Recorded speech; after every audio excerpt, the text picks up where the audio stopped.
I wouldn't support it. I mean, the biggest losers in black slavery in America were poor whites. So I would never have been in favor of it, but it happened.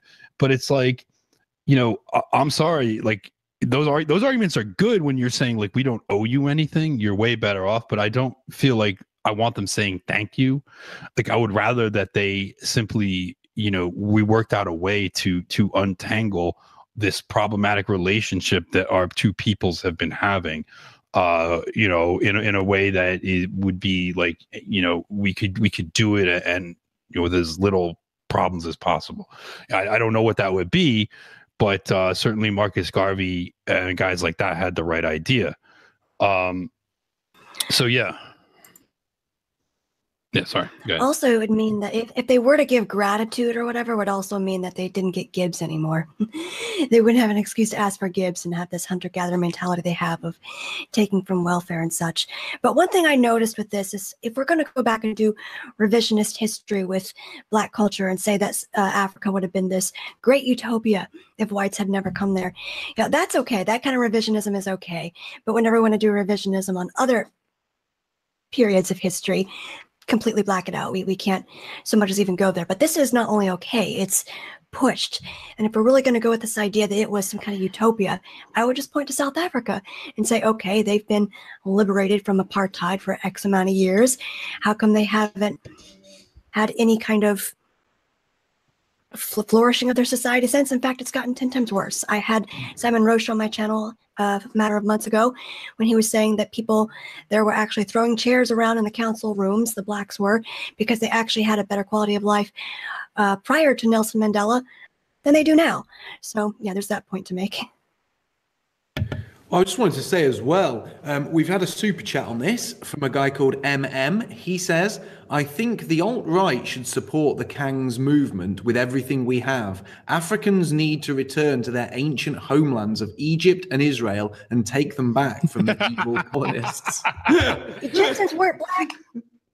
Thank you for the donation, MM. That's truly appreciated. And I just want to say as well, another weird thing with this Black Panther movie, they're really hyping it. The SJWs are saying, it is the most pre-ordered or pre-booked Marvel film ever, but they're refusing to actually give the data, because usually when they say kind of like Captain America, Civil War, the most pre-booked Marvel film with X many millions taken before, you know, before the doors open, but they're refusing to give figures of the money taken or the seats booked. They're just saying it's the biggest thing ever, which makes me very suspicious. But I think Mike's 100% correct when he says it's going to bomb in China. China have just the other day banned hip hop culture and tattoos in the media. So they're trying to get rid of all of this kind of like black gangster in your face kind of MTV attitude. They don't want it all. So they're pushing that out. And I think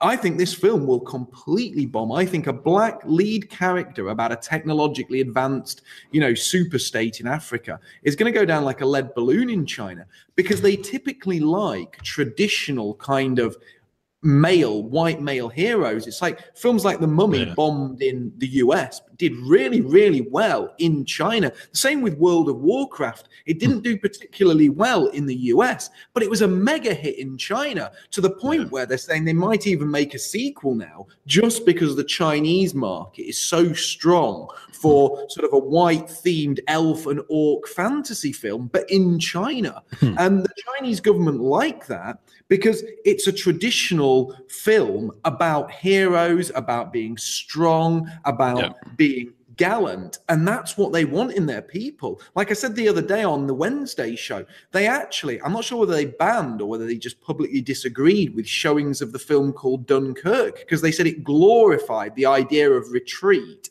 and giving up in the face of adversity.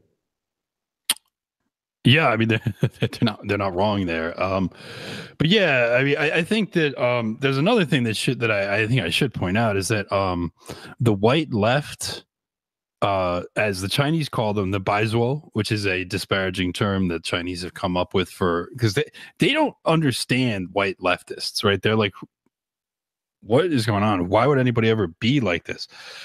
They don't take the Kangz seriously, okay? Like the Kangz narrative is not taken seriously by white people, left or right. It's simply not. It is something that would, like, a white leftist will sort of politely suffer, but they won't. They don't. Nobody believes that they're, you know, the blacks had like these technological societies in the past, or that they were kings in Africa. I mean, the best thing they come up with is like Mansa Musa, and then, you know, there's a couple of structures in sub-Saharan Africa.